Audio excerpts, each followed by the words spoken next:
Hi, and welcome to Axelbank Reports History and Today, conversations with America's top nonfiction authors and why their books matter right now.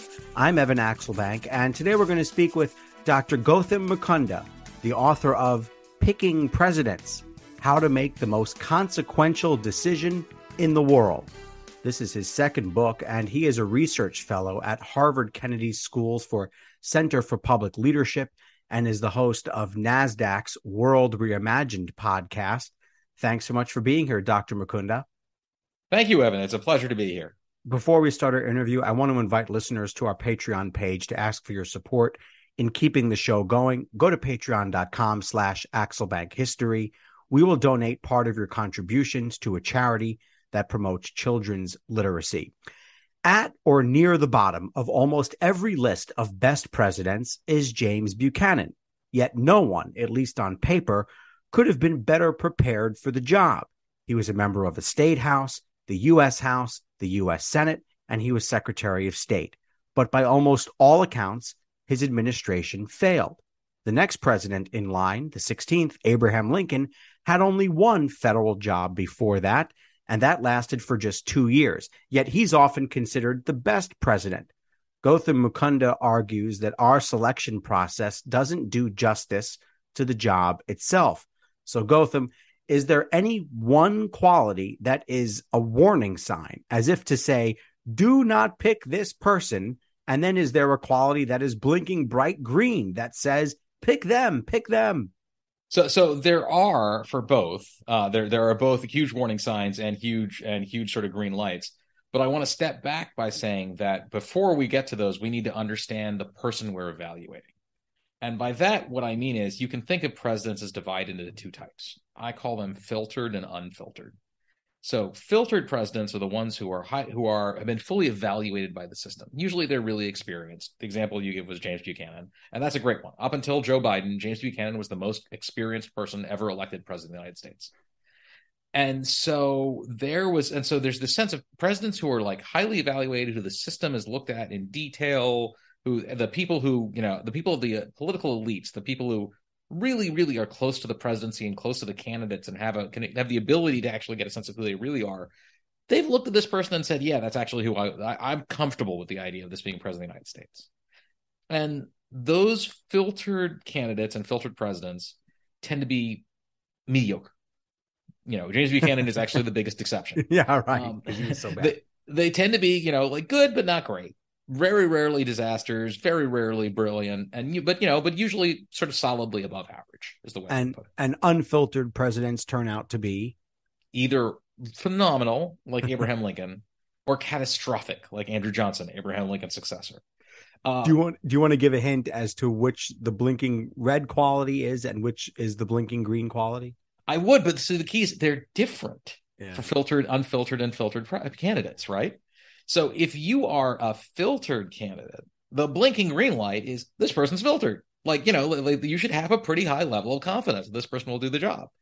And the exception, the James Buchanan case, the people who don't, the filtered candidates who fail are when something has happened to the selection system that it is selecting people to fail, right? So Buchanan is this fascinating case of what went wrong. One thing you say is, no matter how good or bad at being president they were or are, they all have indisputably one thing in common, and that is that they all mastered the selection process. One thing that's weird about our system is that some of the process is in the Constitution, and some of the process, at least the way it's evolved, is not in the Constitution. So first of all, specifically, what does the document say about how a president is to be selected? So the document says that presidents should be selected by the Electoral College, right? And that they vote, and the electors are allocated by state, and that they vote, and that the winner of the Electoral College should become president of the United States. Now, even that has been modified from the original draft of the Constitution because the founding fathers actually made a mistake. They themselves have said they made a mistake in the drafting of the Constitution, and they didn't differentiate between votes for president and vice president. So in the election of 1800, Thomas Jefferson tied his own vice presidential candidate, Aaron Burr, and almost had the election stolen out from under him by Aaron Burr. And So is the process of selecting those electors, how far does the Constitution go in specifying this, or are these rules we came up with or conventions we came up with after the fact? they are that task is allocated to the state legislatures. And so state legislatures have decided across the United States, uniformly, that those electors should be allocated to the winner of the popular vote in their state. But that isn't actually how it has to be done. That's just what we've decided. Do we know who wrote these sections of the Constitution, specifically who? So Madison wrote most of the Constitution, but this was an output of sort of the discussions of the framers in Philadelphia when they were doing it. And what's really striking, of course, is that when you read the Federalist Papers, they make arguments about how the Electoral College should operate. And in the entire history of the United States, even when the Electoral College was sort of, assembled by people who knew the people who wrote the Constitution, it has never, not once, operated the way that the Federalist Papers say that it was supposed to. Which part of the selection process then is not in the Constitution? There's a big part of that. I mean, we have political parties now, obviously, and nominating conventions, but that selection process is very much part of our process. So how did we get to a point where there's such a big deal, such a big part of this that is not even written down in our official documents? So the short answer is all of it, right? Sort of all of the important parts are not part in the Constitution. They have evolved over time. Well, this is not going well then. All right. Like when you read the Federalist Papers, basically what they keep saying is we have written this document in order to prevent the creation of factions, right? Like we want to stop factions from dividing the country. And by factions, of course, what they mean is political parties. The people who wrote the Constitution, the ostensible goal of preventing factions, as soon as they got elected, what do? They turned around and founded political parties. So in fact, the system, right? Every political scientist will tell you the system cannot function without political parties. It is the parties that make the system work and sometimes make it fail. One question you ask is whether the leader itself matters once you account for the party that individual is in. Good example, you ask if America had chosen Hillary Clinton instead of Barack Obama in 2008, how different would things really be, assuming that Hillary is the one who wound up winning the way Obama did? What about Ted Cruz instead of Donald Trump in 2016? Certainly on policy, it seems like things might be almost identical. If you look at the actual policies of those two men, although it's almost guaranteed there wouldn't have been an insurrection. So that's an important distinction to make. But in terms of policy, it may have been very much the same. So why do you argue that the leader itself may not matter as much as the party that person is from? So filtered leaders generally do not matter very much, right? So if you've been fully evaluated and thoroughly tested by the system, and the people who are the political elites, the people who have sort of a disproportionate voice in the system, know exactly who you are and what you're going to do. So Joe Biden versus Nancy Pelosi, that's right, versus Chuck Schumer versus Dick Durbin. That's right. May not have been a big Andrew Cuomo. Yeah. That's exactly right. Right. Like if you are a filtered person and you make it to the top of this process, the people there have said, we're okay with you. And that means since they are sort of powerful and have preferences, there's a very narrow band of things that they're going to be okay with. And if it's not you, they will just find someone else who is roughly indistinguishable. And so to go back to your initial case of James Buchanan, right? James Buchanan is the worst president of all time. But he also didn't matter very much. He's the worst president because he essentially spent his entire presidency giving the South everything that it wanted, no matter how radical or unjustifiable those demands were. And that led directly to the Civil War. But if he had not been president, the Democratic Party would have picked someone else who did exactly the same thing. On that, I feel like this is something maybe are you like his mother or something like, or his father or something like that, right? Little joke. On that insurrection point, then the question becomes, is the real rub in picking a president finding the person who won't do the extreme wrong thing? So I would say that should be your first and overriding principle. The first thing you think of. Who am I going to vote for? Is this person going to do something crazy? Yeah. Like when you are the United States of America, you are the wealthiest, most powerful society in human history. The most important thing you can do is avoid disasters. right? Like that is your that is your baseline. So you say Donald Trump or Ted Cruz in policy terms, how different would they have been? I'm not really sure. I suspect they would have been somewhat different because Donald Trump is the ultimate unfiltered president. He's such a huge outlier, right? But you're right. Ted Cruz if Ted Cruz had lost, he would have just lost. He would never have considered trying to overthrow the government in order to hold on to office, right? And that's a huge distinction between the two. So when we think it's not just about the presidency. When Tim Cook steps down from Apple, he's not going to pick his successor is not going to be anything like Steve Jobs, right? Steve Jobs is who you pick when you're about to go bankrupt. When you're the most powerful when you're the most valuable company in America, you pick Tim Cook. So Tim Cook's successor is going to be exactly like Tim Cook. Do we have other examples of? I mean, I feel like FDR and Truman might be one. Yeah, so Truman was FDR was this sort of like actually much less experienced than we sort of remember now. He's president for forever. He's so different from everyone else that it's almost impossible to make comparisons. But Truman becomes president because the leaders of the Democratic Party knew, they were certain that FDR was not going to live out his term. They didn't have any doubts about that. They knew just how sick he was, and they said, well, that means the vice president is going to be the next president. And we've got to pick someone we are completely comfortable with. And so Henry Wallace, who was FDR's vice president, was just too liberal for them, too far to the left. Liberal's not even the right word for it. And so they essentially forced him off the ticket and replaced him with Truman, who they were very comfortable with. And they filtered and wound up with Harry Truman. There are rules about picking presidents, and then there are rules about how those presidents must operate once they're in office. Many of those are in the Constitution. Many of them are not. How does the selection process that we use compare and contrast the selection process with the system that they have to govern under? Yeah, so that's the kind of biggest problem of the system right now. And I would say another book, aside from my book, another really good one about this is John Dickerson's book, The Hardest Job in the World. So John's position is that the presidency is impossible, right? That no one can do it. My position is that the presidency is difficult, but there are people who can do it. We're just doing a bad job of finding them. And that is, I think, a subtle but important distinction. So when you think about what it takes to win the presidency, especially now, right? It's not 20 years ago, not 40 years ago, but now. What you need to be really good at is a set of things, right? You need to be good at generating grassroots donations. You need to be good at getting free media, so the press covers you, right? You need to capture the support of interest groups within the party. And in the Republican Party, because it's sort of homogenous, right? Republicans are far less diverse, not just like ethnically. They're not just less racially. They're also ideologically less diverse than Democrats, right? So the Will Rogers' old line that I'm not a member of any organized political party, I'm a Democrat, is even more true now than it was when he said it.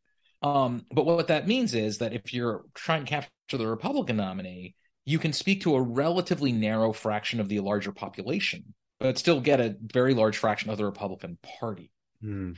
And so that changes the selection process in a way of who you're getting in ways that I would argue are actually pretty dangerous. And how does that change once someone is in office? Those conventions, the forces acting upon the person in the process, how does it change once they become the actual president? So the question would be what's more important to you once you are the actual president? Getting reelected or being remembered as a really good president? And we have a selection system, right, in which we are selecting for people whose most important goal in life is winning elections.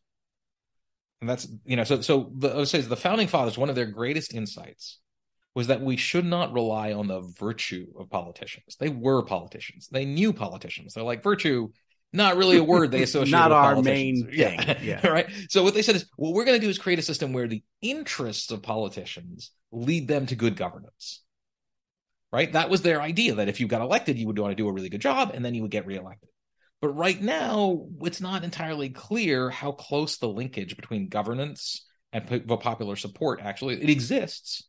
Right. Like you could see, say, in the Trump administration, the pandemic happens. He's advising people to drink bleach or something like that during, to deal with the thing. And I remember watching that press conference and going, wow, this is new. Right. And his numbers did go down, but they didn't go down by a lot. Right. Think about that in contrast. When Ronald Reagan got reelected in 1984, he won 49 states, right? That's a huge, powerful connection that we've sort of lost as partisanship sharpens in this country. It also brings to mind Lyndon Johnson, who could no longer govern because he wasn't politically popular. And then the other way around is George H.W. Bush, who governed, many say, effectively because of his decisions on taxes and on getting in and out of Iraq very quickly, yet his politics failed. Yeah, and I say in the book that in my assessment, George H.W. Bush is the most underrated American of the 20th century. That I think historians will look back on his presidency and go, yeah, that was pretty much how it's supposed to be done. And nobody gave it credit for it at the time.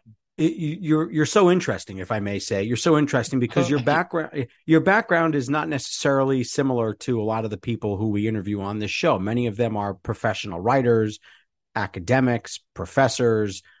We've interviewed popular historians. We've interviewed academic historians. We've interviewed people who just do narrative history.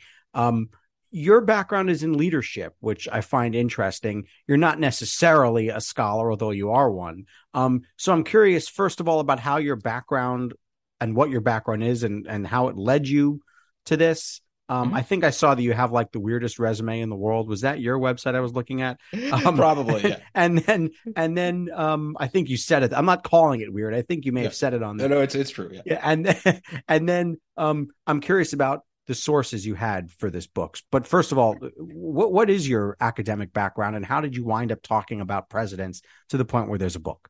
So I did my PhD in political science at MIT. And I sort of split my work in half my work was on leadership with a particular emphasis on political leadership. And half my work was and I'm at MIT on science, technology, and innovation.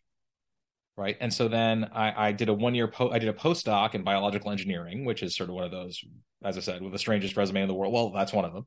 Yeah, we haven't had any biologists on this show. I don't think, at least. But yeah. And then I was a professor at Harvard Business School for 7 years.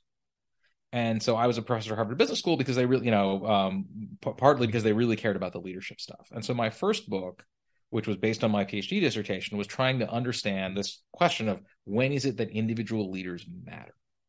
Right? Like when is it that this person at this place at this time made a huge difference in outcome? So I am an academic, right? Like both of my books are peer reviewed and they go through all that process, things like that. Mm-hmm.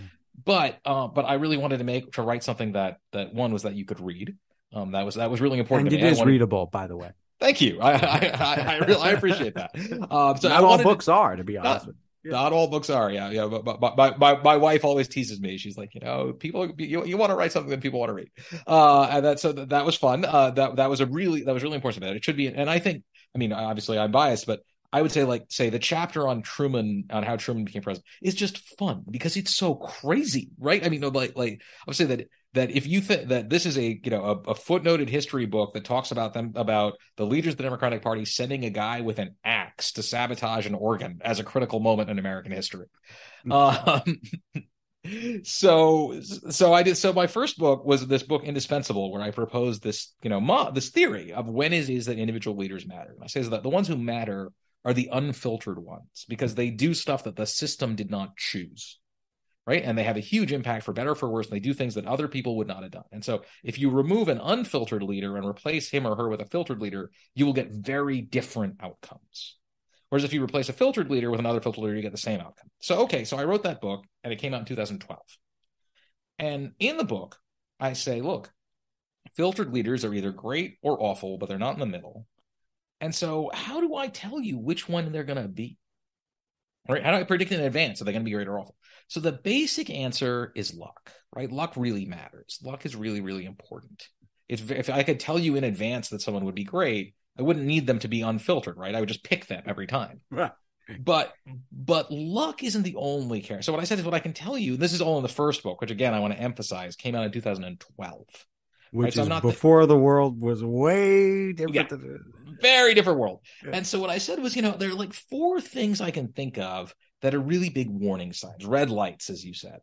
And if an unfiltered candidate has any of those 4, you should say, it's just not worth the risk, right? Like the odds are just too bad. They're just too low that they're going to be successful. Just don't pick them. And so what these 4 characteristics have in common is they're all what I call false signals. So they're characteristics that make someone look better than they actually are if you only have a little bit of time to examine them.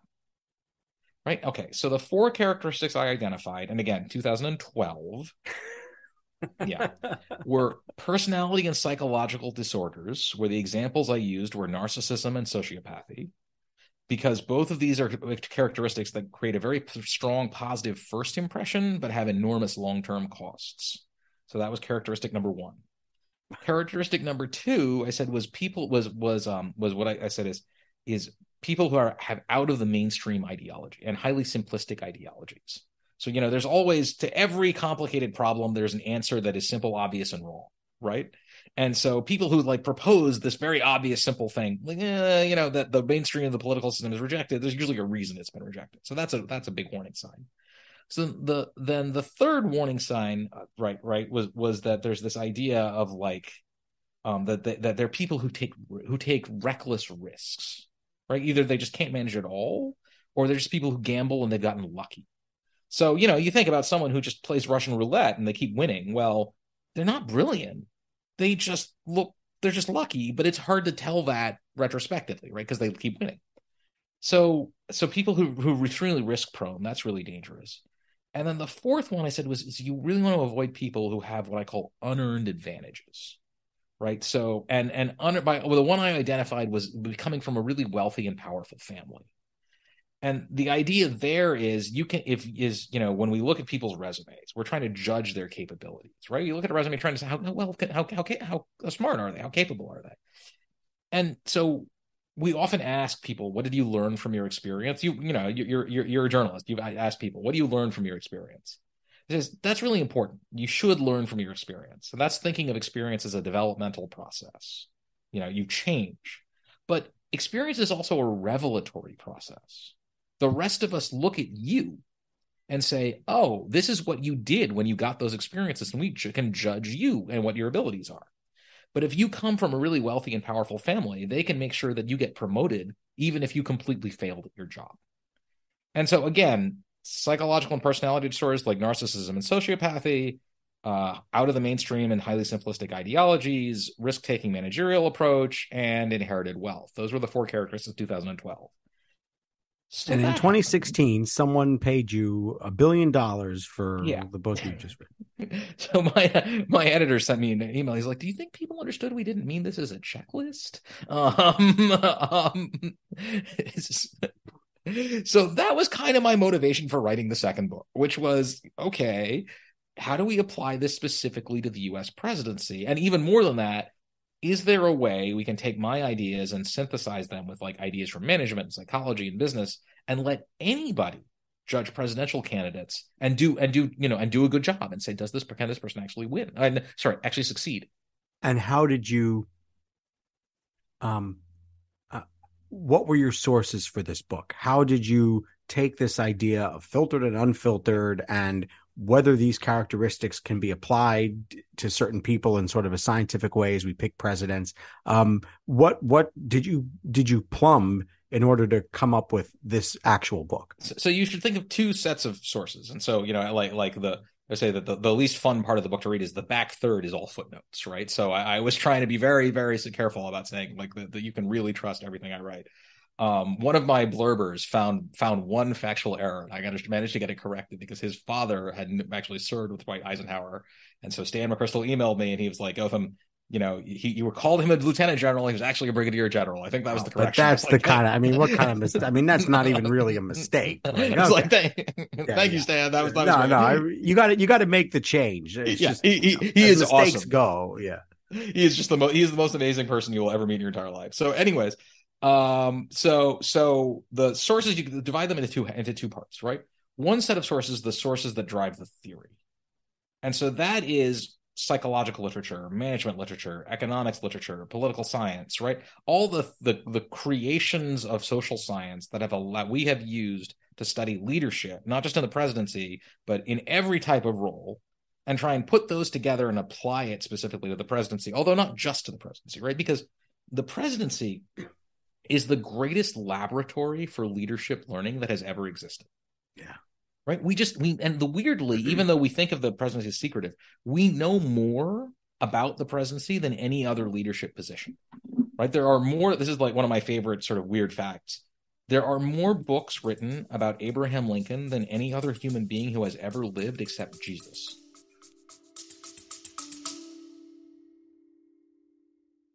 Baking from our childhoods just sticks in the memory, doesn't it? We never set off on holiday without piles of Tupperware. And there'd always be Bakewell slice, flapjacks, and tray baked scones in the boot. Do you not do that, Lisa? Yeah, no. Sadly, I do not stack the Tupperware in the back of the car when we go off on holiday. Oh. Welcome to Small Ways to Live Well, a new podcast from the Simple Things magazine. Season 2 is a pick-me-up tonic that helps us make the shift from winter to spring. A 6-week suggestion box full of things to note, notice and enjoy about the season. Search for Small Ways to Live Well on your podcast app.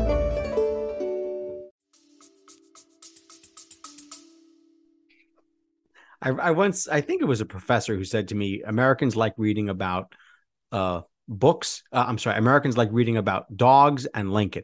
Yes. Dogs, Lincoln, and Navy SEALs now. That's the three. Right. Yeah. Well, go ahead. Yeah.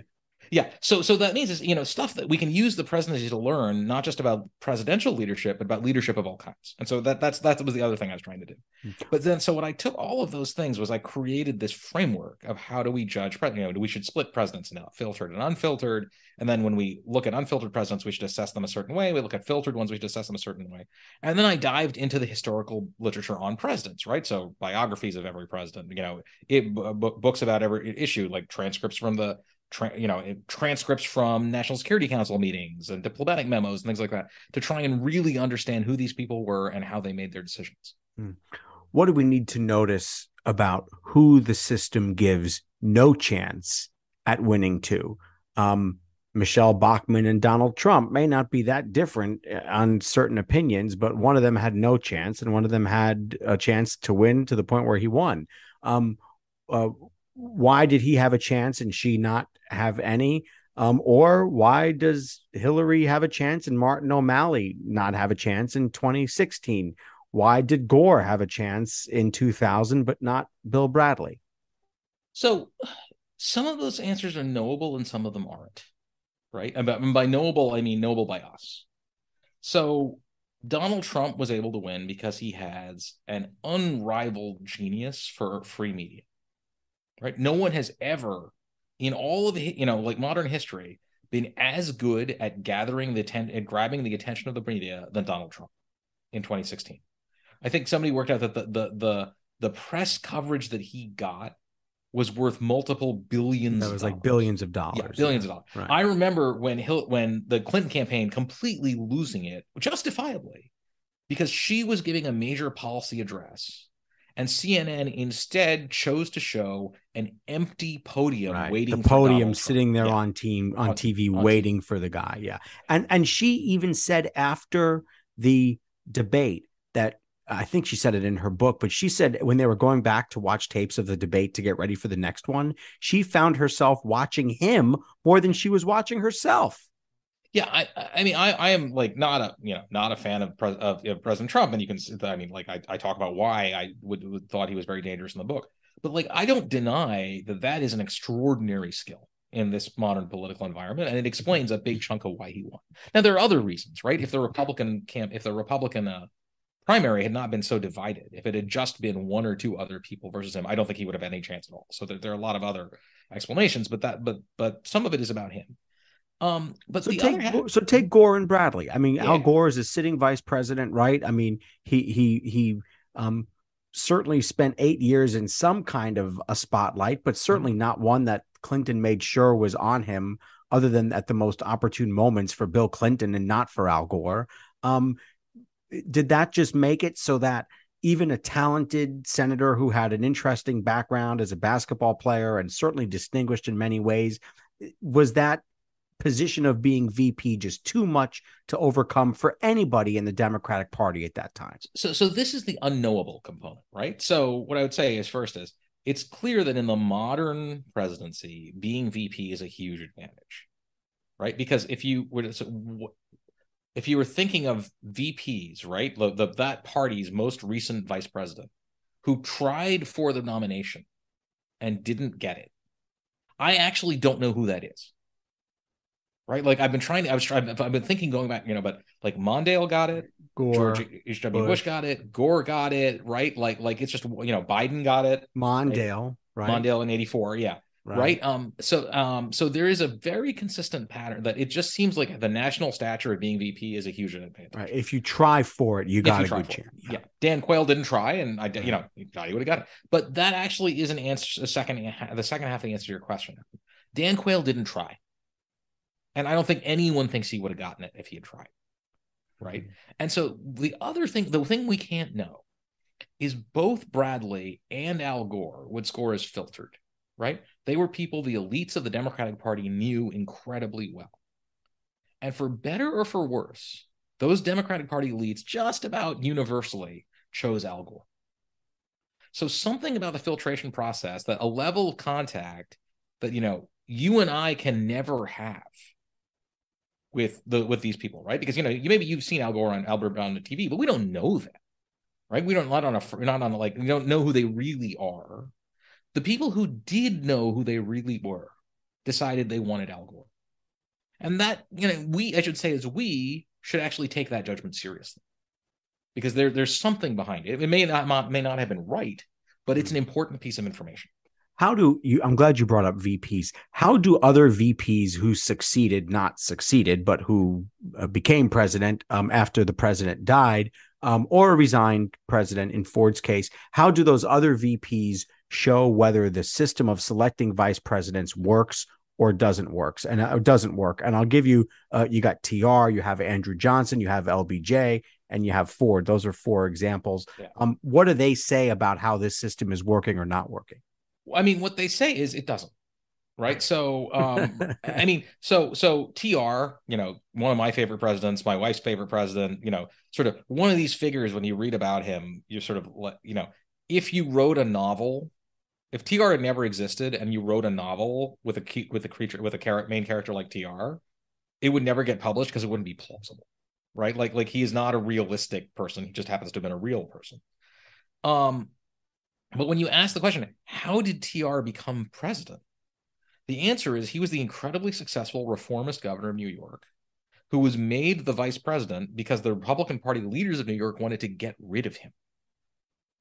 And they said, what is a place where he will be completely neutered and completely harmless and will never be heard from again, right. We'll make him vice president. And now he's sitting there on Mount Rushmore looking down over all of us. That's right. So when the convention happened, when he was nominated for vice president, the only person who voted against his nomination was Theodore Roosevelt. That's a very TR anecdote. Yeah. Right. So this is the thing, right? That if we look at how vice presidents are picked, up until quite recently, the vice presidency was considered a poisoned chalice, right? Where this person would just never be heard from again. And so for whatever reason, starting in probably with Lyndon Johnson, right? Or Richard Nixon, maybe we can go back. Richard Nixon was the Republican vice president who tried for the nomination. There's another one who got it. Is something happened, and the vice president became much more central to our political life than he ever had been before that, or she had been before that. Mm-hmm. But vice presidents are just picked for one reason. There's only one reason, with the rare exceptions of people like TR, that anyone has ever been picked for the vice presidency. They think that person will help the president win re-election, right? That's it. And that is not a good criterion for picking someone who is one heartbeat away from the White House. Until I read your book, I didn't really think too deeply about the comparisons between Jimmy Carter and George W. Bush. But it's interesting. In a lot of ways, these are both unfiltered presidents who, by the end of their time in office, now George W. Bush was reelected and Jimmy Carter wasn't, but by the end of their time in office, they were seen as politically inept and the other party swept to power. What do you make of that comparison between Carter and George W. Bush? So, I made it because they're not similar in terms of personality, right? Nobody has ever made that argument. But they are similar in the sense that they were people who had not been tested at the upper levels of the American government, right? They had not been a senator, they had not been a member, they had not spent time in the cabinet. They were not people who had been fully evaluated. George W. Bush if the exact same person with this exact same resume had been George W. Smith, had been running for president, no one would have considered him a contender, right? And Jimmy Carter would never. It's almost impossible to imagine Jimmy Carter being elected in any era but the aftermath of Watergate, where his sort of particular sort of brand of sort of extraordinary ethical purity was like, this is the guy we want. And then you elect him, and you find out that these are not people who, a huge admirer of Jimmy Carter on a personal level, don't get me wrong, but these are not people who knew how to make the American government work. And it's really quite hard. The U.S. government is vast and disorganized, and the president has very little power, and it takes a supreme level of managerial ability to get it to work well. And they didn't have it. And so, Jimmy Carter's sort of failures as a manager were legendary. George W. Bush's were much more consequential because of 9/11 and the Iraq War and things like that. But they were very real. We are unbelievably still 2 years away from the 2024 campaign, and it certainly feels like we're just about in the thick of it. We know who a lot of the main candidates are going to be, it seems like, at this point.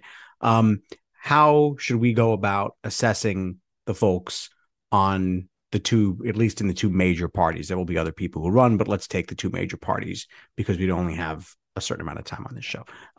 Explain what we need to be looking for as we do what your book suggests, which is picking presidents. So Joe Biden will, I will say, like, if he wants to be the nominee, Joe Biden will be the nominee, right? For the Democratic side. And if he is the nominee, he will be the most known figure in American political history. So I give in the second book, I give every president what I call a filtration score, just a numerical score to give you a sense of just how evaluated this person was. And Joe Biden, not metaphorically, literally broke the graph, because the highest filtration score before him was 24, and Joe Biden's filtration score was 44, right? So I had to go and redraw all the graphs as soon as he got elected. Yeah, it's like a little blips and then a giant mountain, right? That's right. Yeah. And so if he gets elected again, it'll be 48, right? And no one has ever come close to that. He will be twice, right? Literally 2 times of any of his predecessor, and we will know exactly what we're getting. And the caveat there, of course, is that he's not a young man. Now, by the standards of someone in their 80s, he's extraordinarily healthy. Right, like it's like when I'm 82, I want to have half that man's energy level. Like he just did the State of the Union, which hour and a half on national television. This is like a tiring thing, right? And then there was a couple stories that said he actually, after he gave the State of the Union, he went down to the floor of the Congress and he schmoozed people for another couple of hours. I couldn't believe it. Yeah, like I would want to go home, right? Yeah. And I'm not 82. But anyways, but that's something you should, it's an area that people should legitimately be concerned about, right? 80 is not, we're living a lot longer than we used to be, but 80 is not 60. Yeah, it's certainly not 50. Right. And so that's something we should be worried about. If it's on the Republican side, like Donald Trump is also a known quantity, and he's also not young. So, right. So you'll have sort of the compound there, but let's think about this question of filtered and unfiltered, right? So if you're a filtered candidate, we say, as we look at your track record and we say, what do political elites say about you? And we should use that as information. But what would concern me is, again, the James Buchanan problem, right? So the question is, is the political system selecting for success? Right. And I would have, real concerns about the Republican Party right now as to whether it's actually selecting, right, the criterion that people are using to select political leadership are those that match up well with the presidency. Is Ron DeSantis filtered or unfiltered?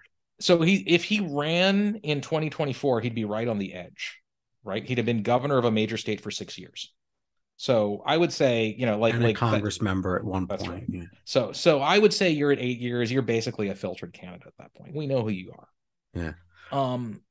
And I guess what I'd say is the political appeal of owning the libs strikes me as a very real thing. And I don't, I would I get it, right? They're, nobody likes their opponents.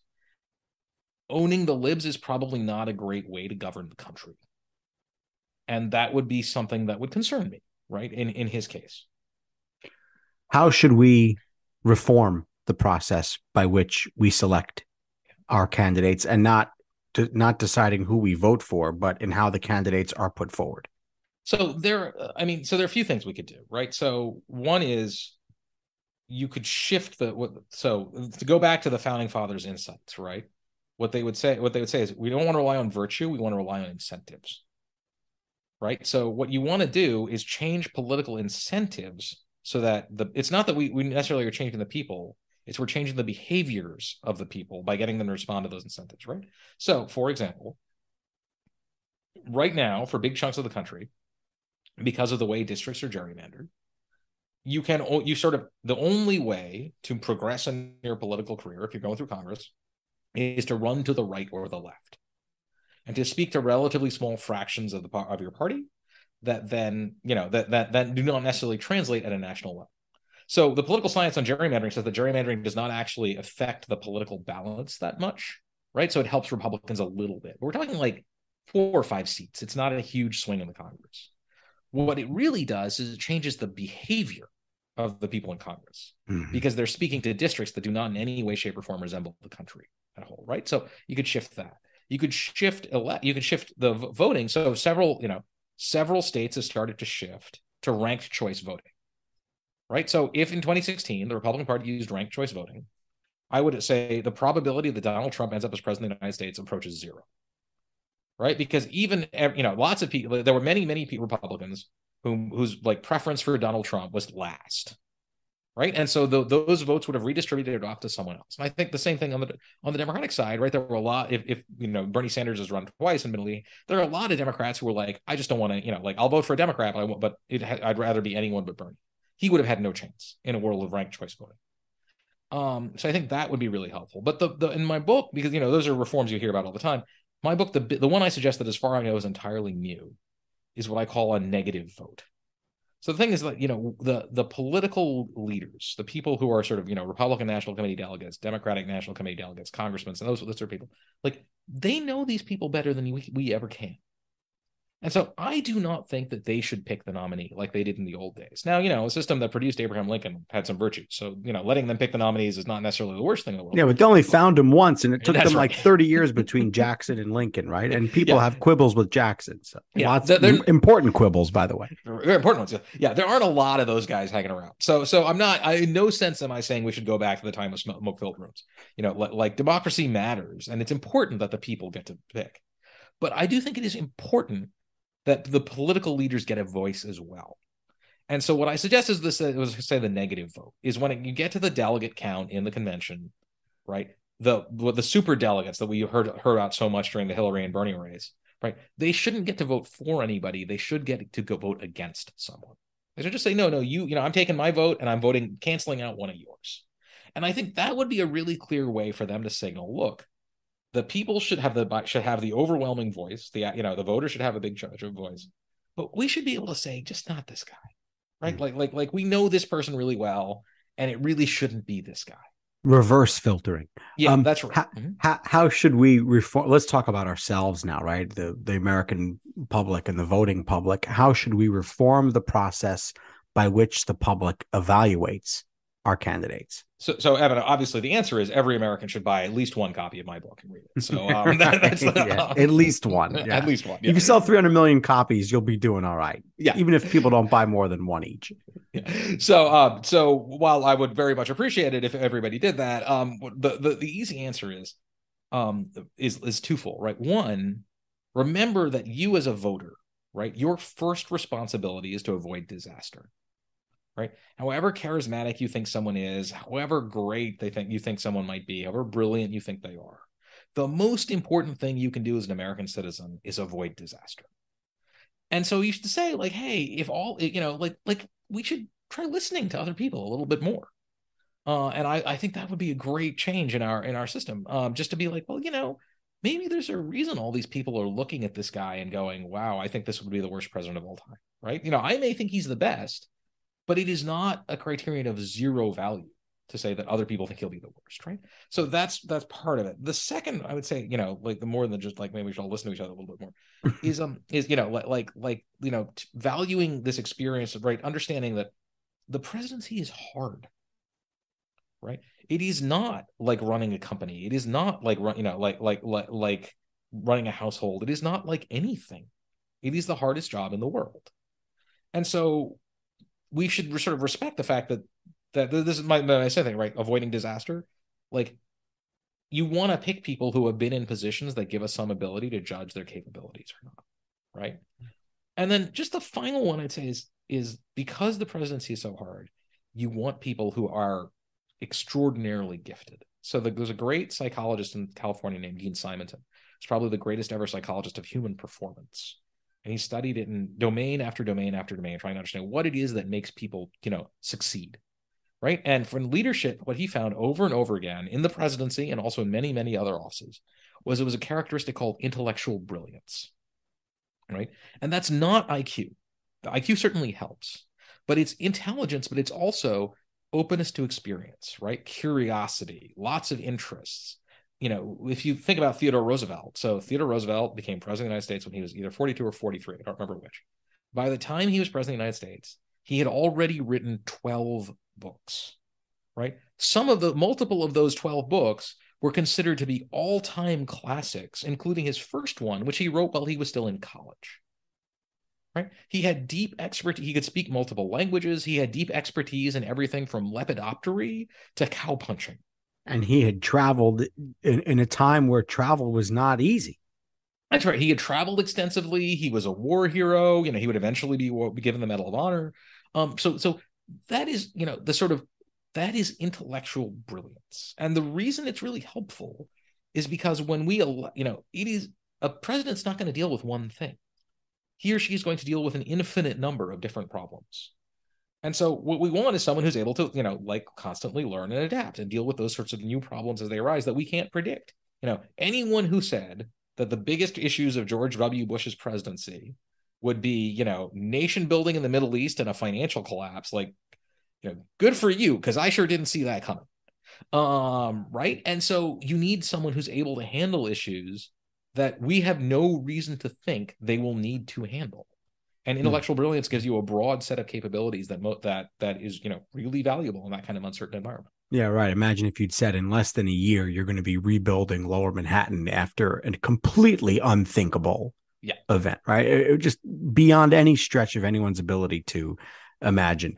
What does our media need to do to reform itself and how it covers elections?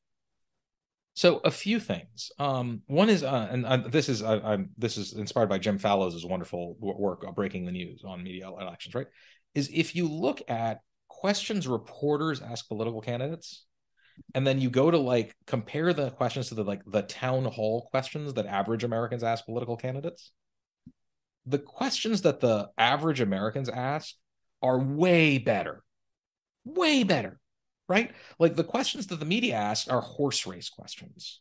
They ask about political tactics and what do you do about X, Y, and Z. And, most Americans don't care about that, nor should they, right? The people in the town halls who, are not professional question askers are going to ask substantive questions about policy. What will you do about energy policy? What will you do about the budget? How will you help my family in ways X, Y, and Z, right? Those are real questions that really matter.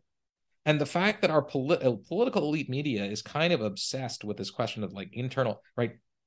I said this to a very famous reporter once, is this is not a game, right? You think it's a game, right? All of your reporting, everything you do, all of your commentary on Twitter it's just a game to you, but it's not a game.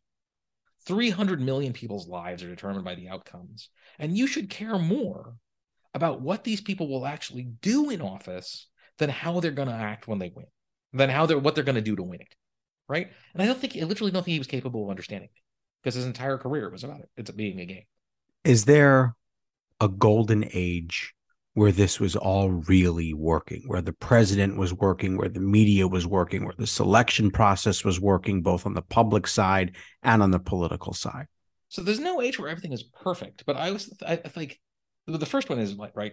Americans always complain about their government, and I think that they underrate just what a success their government actually is.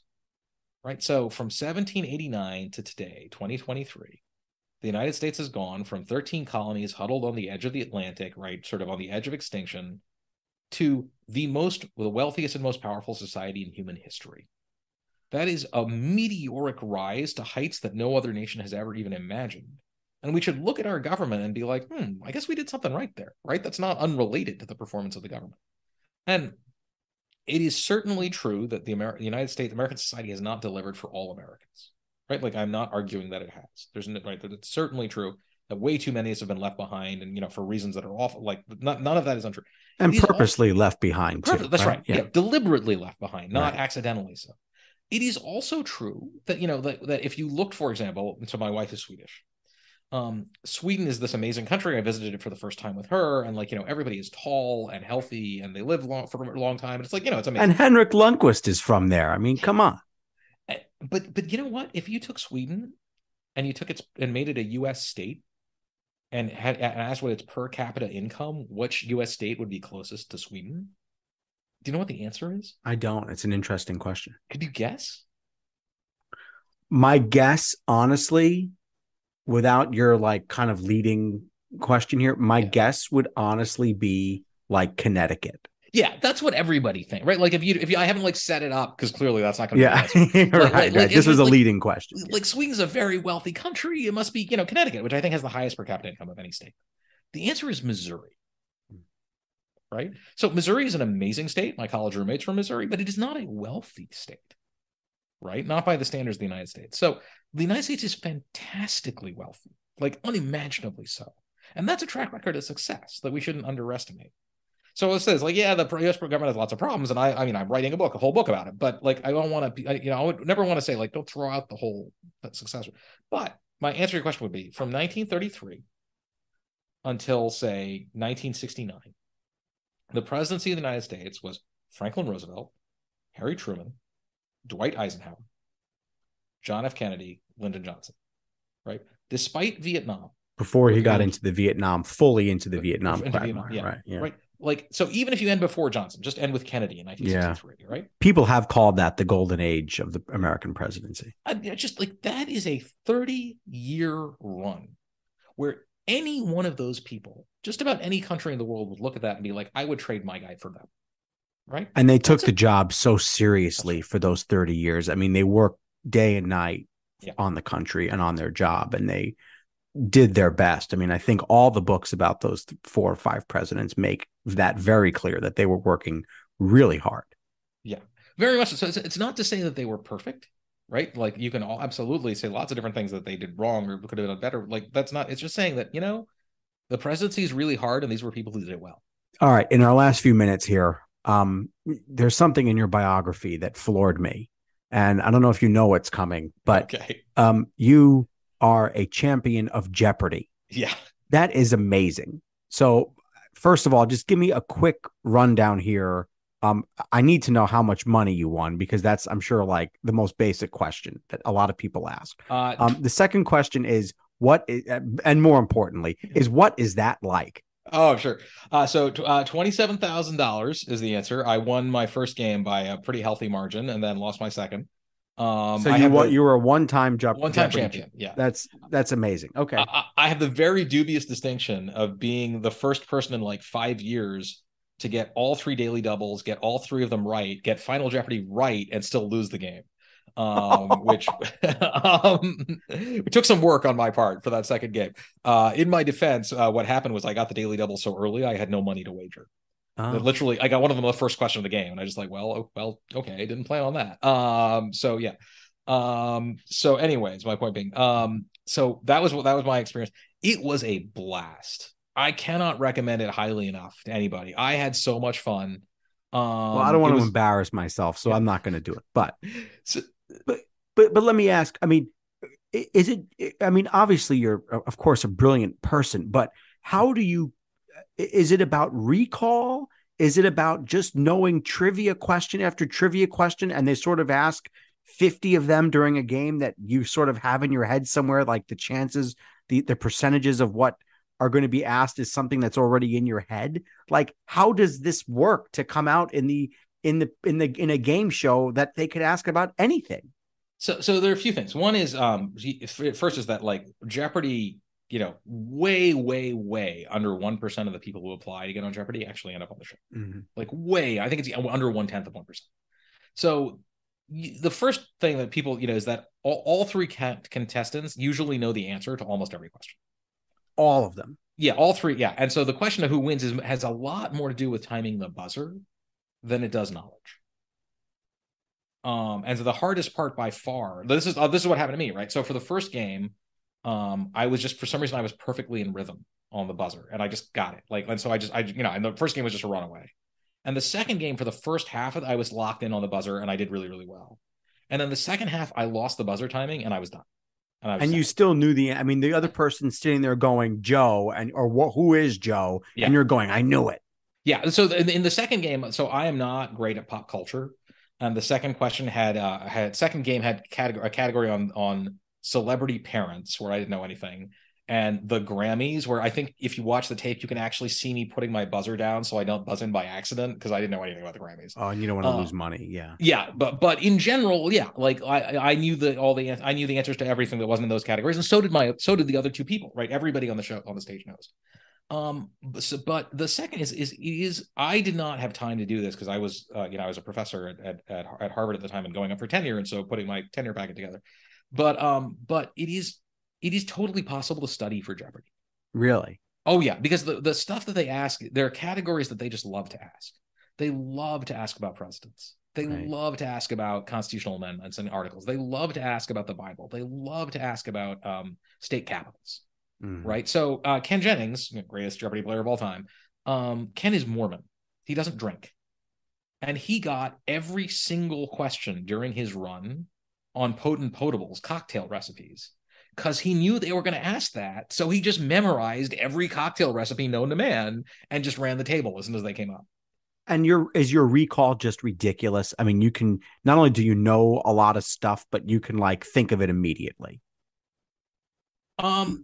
So I've always loved trivia competitions. I did them in high school and a little bit in college, and my high school team won a bunch of national championships and things like that. So I think I would say mine is probably pretty good. But it is trainable. That's the thing I say is it is hard to overestimate just how much of this you can actually get by study. Okay. Don't sell yourself short. This is an incredible feat. The last thing I want to ask about Jeopardy before we say goodbye is when you are standing there and the answer comes, or the question comes, I guess, right? Because it's the question that comes now. How do you always know to say who and what is and who are and who they? I would never get that part right. I would just shout out Joe. So in the first round, they'll actually prompt you. In regular Jeopardy, if you forget, they'll be like, answer the question, and you gotta get it. Yeah. Second round, they're like, you're on your own. And so the answer is almost everybody who goes on Jeopardy spends a lot of time watching Jeopardy. And so they just get into the habit. Do you still watch, I assume? Right? I try to. I haven't recently, but I try to, and it's still so much fun. I mean, in a culture that doesn't always, praise knowledge, I just think there's something wonderful about a TV show that's basically dedicated to nerds. So cool. Do we know what's next for you in terms of books? Have you thought about it yet? Go ahead. I have thought about it a lot. So next one I'm writing, my agent is, hopefully my agent's listening to this, and yes, hi Jim, I am working on it. No, he's not. He's sitting here talking to me. Is I'm going to be doing a book on leadership in crisis. And I'm actually really excited by that one, because I got the chance while I was a professor at the Harvard Business School to study a lot of amazing CEOs and just leaders of all ranks who dealt with crises, not, just like, oh, my business is in trouble, but I mean, people are dying and I have to do something about it type crisis, and how they did that. I think a lot of these are stories that have sort of never been told before, that when people hear, they'll be like, oh, I wish I had known this story for years, because it's an amazing one. Gautam Mukunda, the author of Picking Presidents, How to Make the Most Consequential Decision in the World. Thanks so much for being here. Thank you, Evan. It was a pleasure. Check out the book. Check out his website, which is GautamMukunda.com. He's on Twitter @GMukunda. I want to invite listeners again to our Patreon page to ask for your support in keeping the show going. Go to patreon.com/AxelBankHistory. We will donate part of your contributions to a charity for children's literacy.